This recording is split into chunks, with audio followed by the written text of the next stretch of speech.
may be wondering why we find these infuriated goons might be chasing young Duro and his best friend Varro down the streets of the Aventine with murderous intent this fine morning. Well, it might have something to do with the fact that Duro, as a part of his initiation to join the gang of a local crime boss called Evander, set fire to a highly combustible apartment complex, committing the crime of arson, not an uncommon corruption in those days.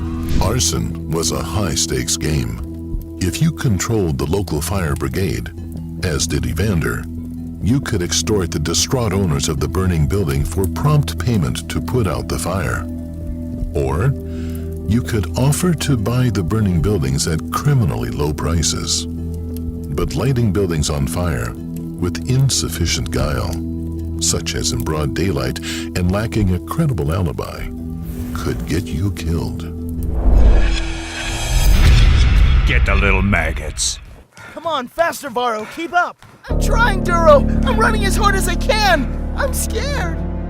Duro, being inexperienced at lighting urban dwellings on fire, was overzealous, and the fire had spread quickly and most unluckily into the properties of a rival crime boss who was not so easily intimidated.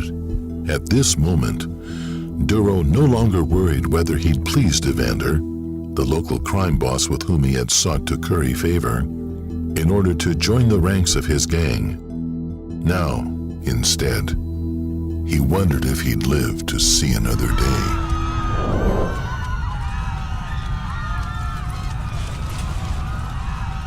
Varro, you've got to run faster. Follow me into the Emporium. We can lose them in there. Duro, they're gaining on me! Varro and I have been friends all our lives, and he never could run as fast as me. Like to set fires, do ya, punk? Around here there's rules, see? Burn down our building, we make you pay, punk! And today, you'll pay with blood.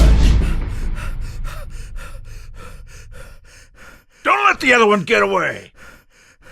Having grown up in Rome's Aventine, Duro knew his way around the many twists and turns of the Aventine, and how to make himself scarce. If he could just cut through the town square and across the triad of Ceres, he might just be able to lose them. The mighty Hadrian seeks able-bodied young men to apply to join his glorious imperial legions. Rome's enemies never sleep.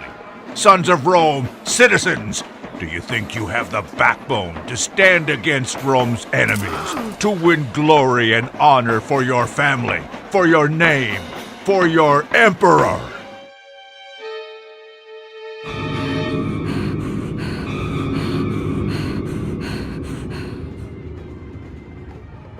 Well, citizen, do you think you have what it takes to march for Rome?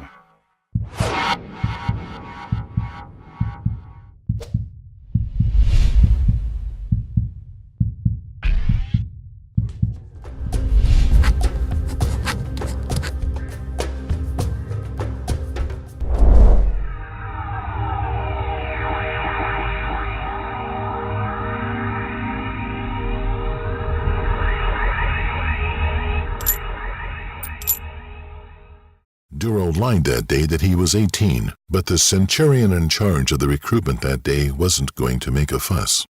He'd observed Duro outrun a violent street gang, which showed at least a working instinct for self-preservation, and so Duro signed his name and received 3 gold coins, and thereby joined the ranks of the world's first professional army, and arguably the most formidable fighting force in the world.